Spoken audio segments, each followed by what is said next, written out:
Tonight on the Northwestern News Report. The university treats us like students when it's convenient and workers when it's convenient. Officially unionizing. Graduate student workers are signing union cards. What they're asking for and the university's response. Positive changes. Why some students are saying this year's new campus quarantine protocols are a much needed improvement. And fighting for the finish line. Why the Chicago Marathon is more than just the race for one Wildcat. Those stories and more tonight on the Northwestern News Report. It's your news right now.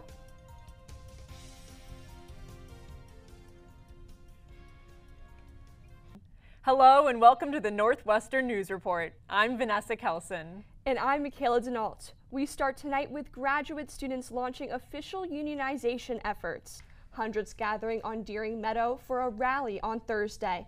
It was organized by the group Northwestern University Graduate Workers, or NUGW. They're no strangers to organizing on campus. In 2020, they worked with the university to grant paid medical leave for graduate students. But they say this rally is the start of their official efforts. And today is really where we're kind of going public with that campaign, putting our information out there and bringing together all graduate workers who've been working on this over the years. I want to bring in NNN reporter Gabrielle Coriati, who's been following this story for us. Gabrielle, for those who aren't following this group as closely, why are they organizing? Thanks, Vanessa. So they're organizing for a couple of reasons. The first is to see competitive pay through graduation day. That comes in two different forms. The first is that they want to see stipend raises to account for recent inflation. They also want to see stable funding that goes past their 5th year. Many of them are in programs that might take 6 or 7 years to complete, and there's no guarantee as of right now for that stable funding. They also want to see more comprehensive health care. They want to make sure that all graduate workers are covered for vision and dental coverage. Additionally, they really want to make sure that graduate workers with families or children have their dependents covered. As of right now, they told me that it could take up to 10% of a stipend to cover a dependent. They also want to see international student support. This comes through faster visa processing because in order to let those graduate students go home and see their families. To take a look at the timeline for NUGW, they were founded in 2016. In the years since then, they've organized with the university to ensure paid medical leave in 2020, and in 2021, they worked to ensure this program they like to call department organizers. The purpose of department organizers is to make sure that all graduate workers have a point of contact with NUGW no matter what department of the university they are in. This fall at last week's rally, they were celebrating their recent affiliation with United Electrical Workers, or UE. UE is an independent labor organization that works with graduate workers across the country. They were also celebrating their official unionization process and signing union cards so that way all graduate workers can say that they want to see their union officially recognized. And Gabrielle, what is the university saying about all of this? So I reached out to university spokesperson John Yates for a statement. He says, quote, Northwestern University has always regarded its graduate students as students first and foremost, and has been steadfast in its commitment to support, mentor, and train them. But the graduate workers I spoke to said that's part of the problem. The university treats them as students when it's best for them and workers at other times. These graduate workers are teaching and research assistants that are critical to keeping the university functioning. Gabrielle, thanks so much.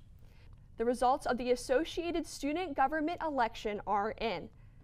ASG tells NNN Sam Baum and Zach Owens are the new School of Communication senators.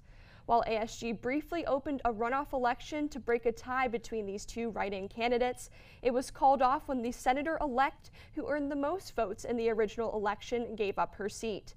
The two Senate seats then automatically went to Baum and Owens. You can view the full list of senators on your screen.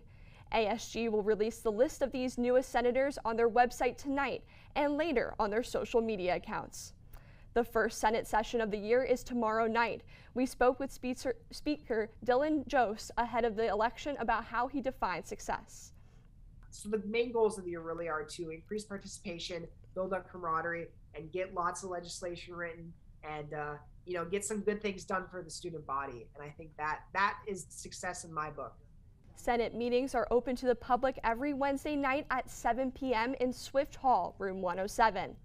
If you live in any of the following states, there are only a few hours left to register to vote to mail your ballot in time. If you're voting in person, the voter registration deadline might be later. NNN's Jonas Blum spoke with one group working hard to register students to vote. Less than a month from Election Day, first-year Charlie Cernovitz is still not sure he can vote in his home state of Texas.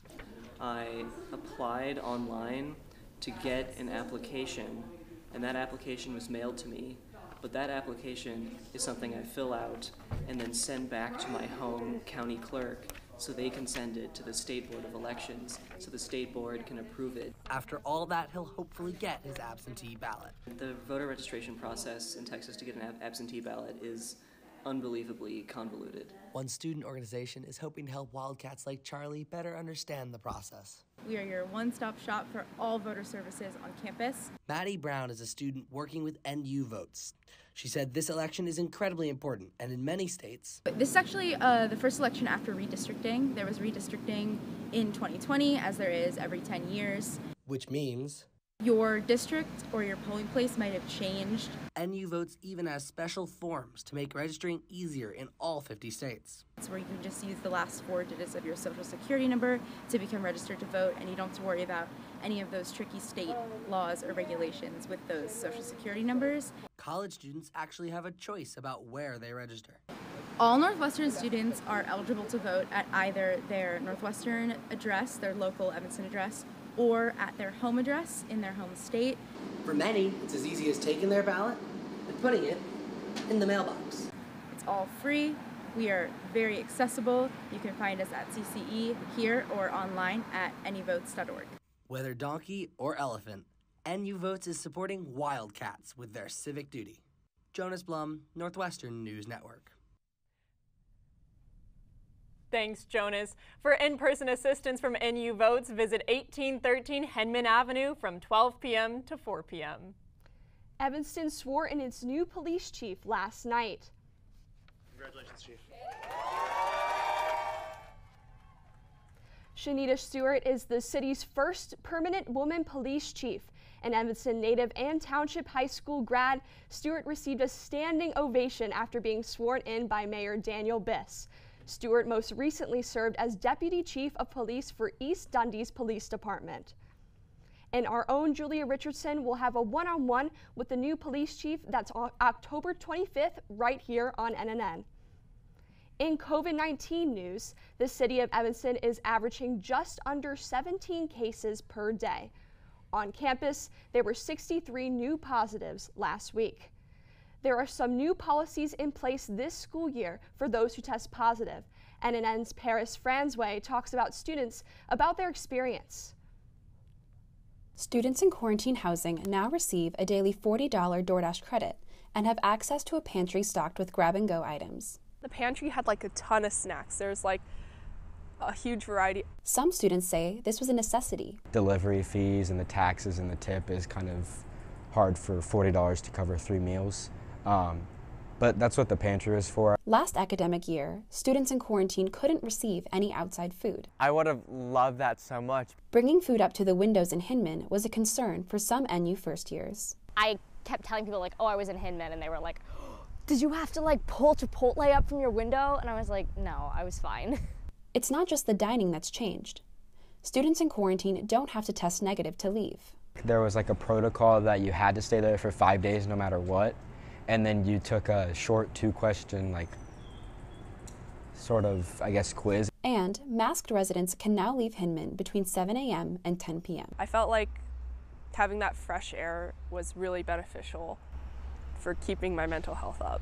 I'm a very outdoorsy person. I like to walk. I would have really appreciated it. Quarantining students can't go into university buildings like this one, but for those who are feeling up to it, proctored testing options are now available. If I could push back the test and do it when I got in a slightly more normal environment, I might have preferred that. NU hoping these changes make quarantine less stressful. Paris Franzway, Northwestern News Network. It's time now for a new segment we're calling Under the Microscope. It's the latest research news from the university.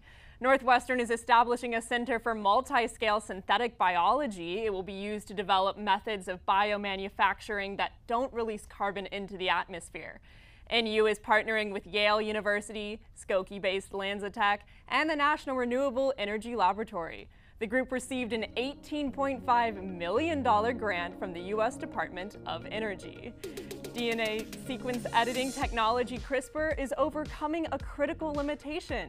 NU researchers found a new system to edit genes, which they say is effective between 32 to 47% of the time. Researchers hope to grow this effectiveness. The new system combines Nobel Prize-winning technology and therapeutic discoveries made in a Northwestern lab. Plus, the National Science Foundation has selected Northwestern to lead a new center for chemical innovation. Focusing on the power of biocatalysts found in nature, scientists hope it'll lead to breakthroughs in chemical production and new medicines. Phase 1 of this center will receive $1.8 million in funding over the next 3 years. If you're an Illinois resident, chemicals used in manufacturing may be ending up in your water. According to a Chicago Tribune investigation from this year, 8 million Illinois residents, that's 1 in every 6, get their drinking water from where at least one forever chemical is found. But there is some hope thanks to a new discovery. Melina Halkia reports on how a Northwestern chemistry team has discovered a new method of destroying harmful chemicals. Drinking tap water is exposing millions of Illinois residents to toxic chemicals known as PFAS. According to Iyana Simba from the Illinois Environmental Council, these chemicals can interfere with COVID-19 vaccines and increase the risk for cancer or liver damage. We really need to figure out how we can remove this from our tap water so that everyone is drinking safe. After years of research, Northwestern chemists have come up with a new energy-efficient method of breaking down forever chemicals. What is really new and exciting about this method is that it offers a way to completely degrade these toxic pollutants under much more mild conditions. The research team added the chemicals to lye and dimethyl sulfoxide and exposed them to high temperatures, a method they've been working on since 2020. It involves first filtering out the compounds and then destroying them. Although this method is a great step forward, reducing the use of these forever chemicals completely, or at least down to only the absolutely most essential uses, is critical. Current methods can only address half of the PFAS that exist in the environment. But now we're seeing the second generation of them that we assume could be just as potentially harmful. Dichtel hopes to broaden the scope and continue the research to include all classes of forever chemicals. We are going to deliver safe, drinkable water to people around the world. And so that there's no higher goal than that. Melina Halkia, Northwestern News Network. Coming up, a new restaurant hoping to bring some late-night food options back to Evanston. Drinking tap. At Northwestern, we're Wildcats in every way.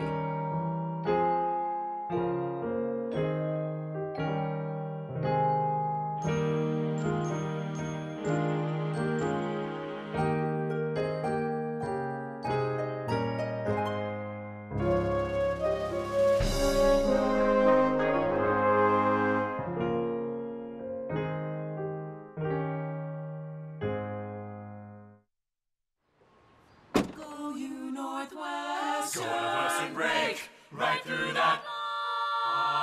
With our colors flying, we will cheer you all the go. Go you Northwestern, fight for victory, sweet victory, for the fame of our fair name, and go Northwestern, win that game.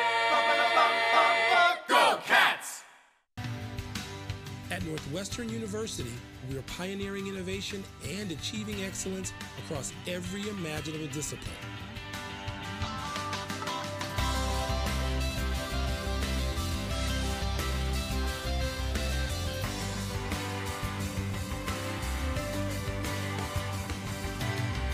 At Northwestern University, the possibilities are endless. NU's premier business organizations just completed their fall recruiting cycles. And it's competitive. Take one business club, for example. They told us more than 300 people applied, but only 93 were accepted. NNN's Stravia Bunt tells us more about the process. One thing that I really appreciate about LinkedIn is that you can link things super easily. Student-run business organizations like the Institute for Student Business Education, or ISBE, offer students a taste of Wall Street on campus. When I asked about ISBE, everyone was just saying, oh, it's like really good for learning. But while this hands-on learning is attractive, joining clubs like ISBE is no easy feat. It was a lot of stress, it was a lot of time, and it was a lot of work, and I think it felt like more so like that given how new we were. Students say competition for one has grown. Especially this recruiting cycle, we set an application record. 305 people applied, and 93 got in total. But recruitment alone can be 1 to 2 weeks of writing applications, networking, and interviewing. The first part is the application, where we have a couple basic questions, and then we go on to the interview stage. There are over 20 business organizations on campus, but students say some of the most popular are business fraternities Alpha Kappa Psi and Delta Sigma Pi, and clubs like the Investment Management Group and ISBE. I kind of just needed a community to guide me. It was really helpful to get in my winter quarter freshman year, because that set my path for the rest of college. DSP recruiting chair Ray Yu says these clubs can be tight-knit communities. The newest additions announced over the past 2 weeks. Definitely a great experience. Called my parents, so that was nice. Developing career skills, making connections, and building community. As long as you're hungry to learn and to actually contribute to the group, then that's what ISBE is looking for. Shravya Pant, Northwestern News Network. Today is National Coming Out Day, an annual LGBTQ+ Awareness Day. Northwestern is marking the occasion with a tribute to LGBTQ+ contributions to gospel music. The event is a collaboration between School of Communication Dean E. Patrick Johnson and Kent Brooks, Director of Special Projects for the Office of Religious and Spiritual Life. The evening for Gays and Gospel will be a combination of lecture about the history of the contribution of the LGBT community, but also performance. NNN has reporters there now, and we'll have a full recap for you next week. Also happening this week, the Jewish holiday of Sukkot. The holiday is a thanksgiving of the fall harvest. The sukkahs represent the huts in which the Israelites dwelt during their 40 years of wandering in the desert. Northwestern Hillel is hosting events for Wildcats, including meals and educational programs.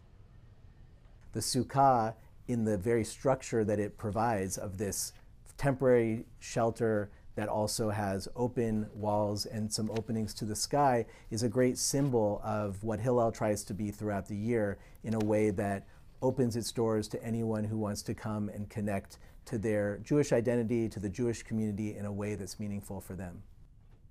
The holiday ends on Sunday.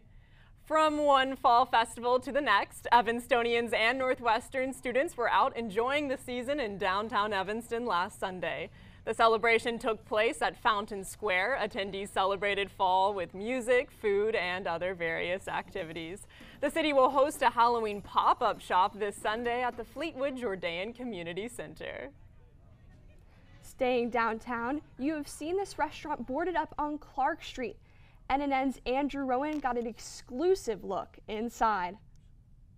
When construction is finished and you can walk inside for a bite at Mas Salud Kitchen, the first thing you'll notice is a bright pink neon sign. It was all a dream. It's definitely a dream come true to finally do exactly what I wanted to do. You know? Michael Melnick will open up the Latin Fusion restaurant and bar later this fall. We're going to have dishes that are Puerto Rican, Mexican, Salvadorian, Colombian, Cuban, and everything is meant to share. But this is not going to be a candlelit dinner. It's definitely a party, man. The space is designed to serve a wide variety of demographics, however they choose to dine. We built a bar here, so we're gonna obviously have infused tequilas, margaritas, palomas, real good signature Hispanic type drinks. It's the opposite of business in the front, party in the back. If there's kids partying in the front, you can have nice dinner still back here. The bold colors and designs are an inspiration from the travels of interior designer Jessica Rivera. It's kind of create this feel like you're walking through maybe the streets of San Juan, Puerto Rico. After Burger King closed, this restaurant is going to fill a void that students have been complaining about for a long time.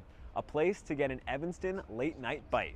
I'll have a late night menu, which is just tacos, where when you guys come by from other bars or whatever, you can come get some tacos after, you know? So yeah, that'd be dope if they had a late night place open here. I'm ready for some later night life in Evanston. It was all a dream. It was a dream I had 12 years ago, and finally, like, it's coming to fruition, which is crazy. A dream that will soon be served.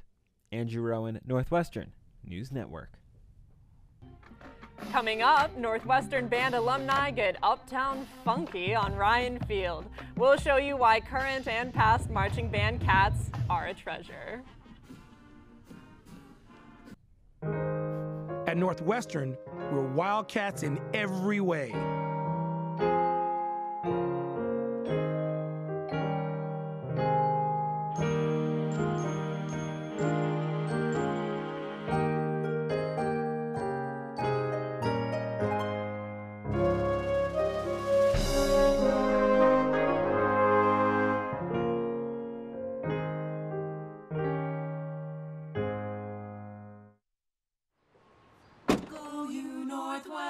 Go Northwestern, break right through that.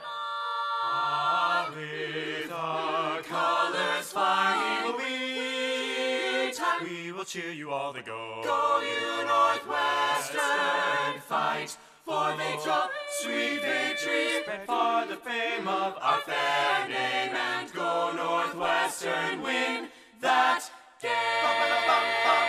Go Cats! Welcome back. Brace yourself. Winter is coming. Our cameras captured holiday lights being strung on trees outside of Deering Library.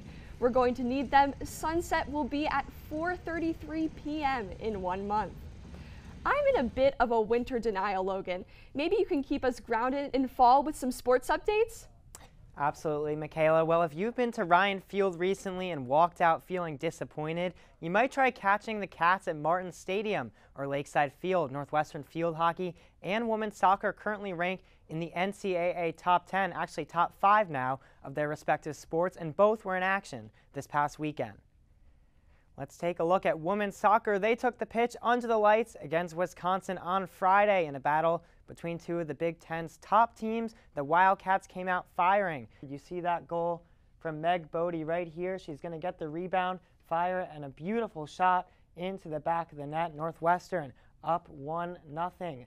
Later on, you would see a ball sent into the box, and it's first going to be shot by Josie Alessino. Her shot's going to get saved, but then Araya Del Carmen puts it in the back of the net.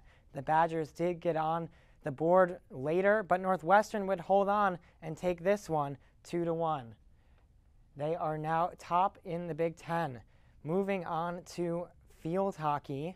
The Cats are facing a little bit of adversity for the first time this season after a tough loss to Maryland last weekend. Tracy Fuchs' squad headed to Piscataway for its first Big Ten road game of the season against Rutgers.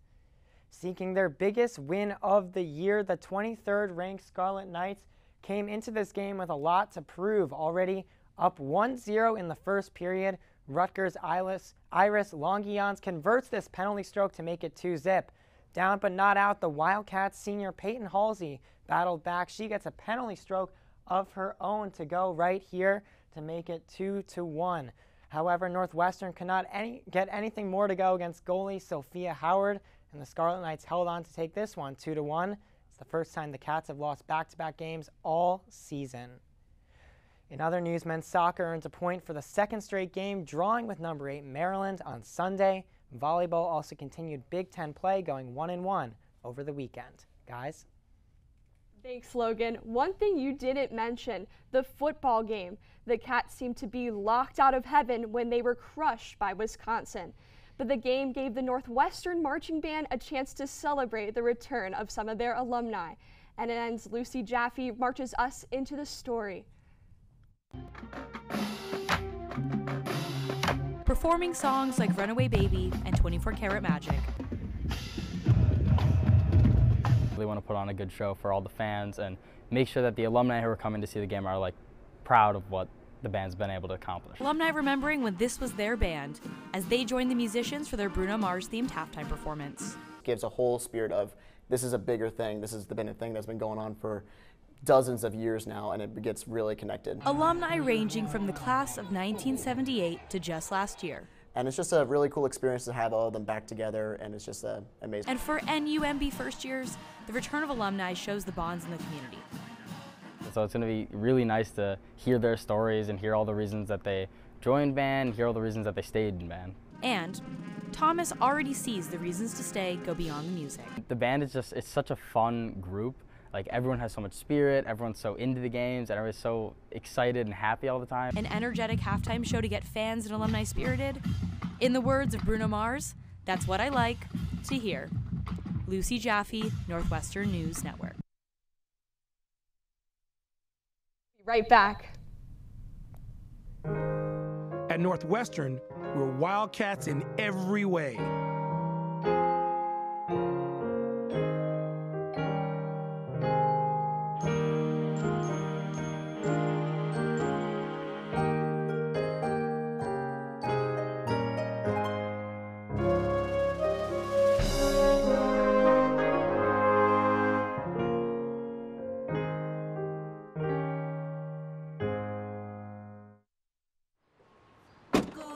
Northwestern, break right through that. With our colors flying, we will cheer you all the go. Go you Northwestern, fight for victory, sweet victory, spread for the fame of our fair name, and go Northwestern, win that game. Go Cats! At Northwestern University, we are pioneering innovation and achieving excellence across every imaginable discipline.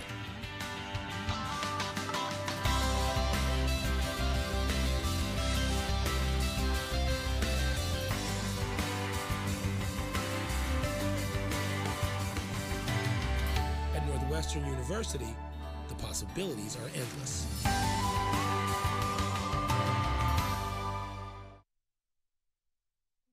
Over 40,000 participants dashed through. Welcome back. Over 40,000 participants dashed through the streets of the Windy City in the annual Chicago Marathon. Emily Sisson set a new record for an American woman. She ran the marathon in 2 hours, 18 minutes, and 29 seconds, beating the record by 43 seconds. But for one Northwestern student, running the race was about more than just the finish line. NNN's Logan Schijano has more. Miracle Ramos loves running. I really like challenges, and running is kind of a release for me. And in a sport that tests your mental toughness, Sometimes I wake up at 5, sometimes it's 4:30. Ramos always has an anchor. Get it, girl, get it! We have like a best friend relationship. He'll get on a bike and bike ride next to me while I run and just support me throughout the whole process. But in January 2020, it was Ramos's dad, Stephen Rowan, who was in most need of support when he was diagnosed with stage 4 bone and kidney cancer. Finding out was really emotional. It really hit my family hard. The NU sophomore ran the Chicago Marathon for the second time on Sunday. Her 18 weeks of training were about much more than fighting for the finish line. This year for the marathon, I'm running for the American Cancer Society. Ramos raised over $1,700 for cancer research. 26.2 miles later, she earned this medal, but says her dad deserves it more. He's the real winner at the end of the day. Taking hardship in stride. The journey is not easy, it's hard, but in the middle of it all, you do find strength within yourself, with the people that love you. And Rowan is still undergoing treatment, but says he hopes he's close to being at the end of this battle. On the Lakeville, Logan Schijano, Northwestern News Network. Time now for your NNN Quickcast. It's all the news you need to know before we go. Graduate students are officially unionizing. They're asking their peers to sign union cards after affiliating with the national labor organization United Electrical. The student government kicks off a new legislative year tomorrow night. New senators from last weekend's election will take their seats at 7 p.m. in Swift Hall. And Evanston has a new police chief. Shanita Stewart made history last night when she was sworn in as the city's first permanent female police chief. That's all the time we have for tonight. I'm Vanessa Kelson. And I'm Michaela Denault. Thanks for joining us. Good night.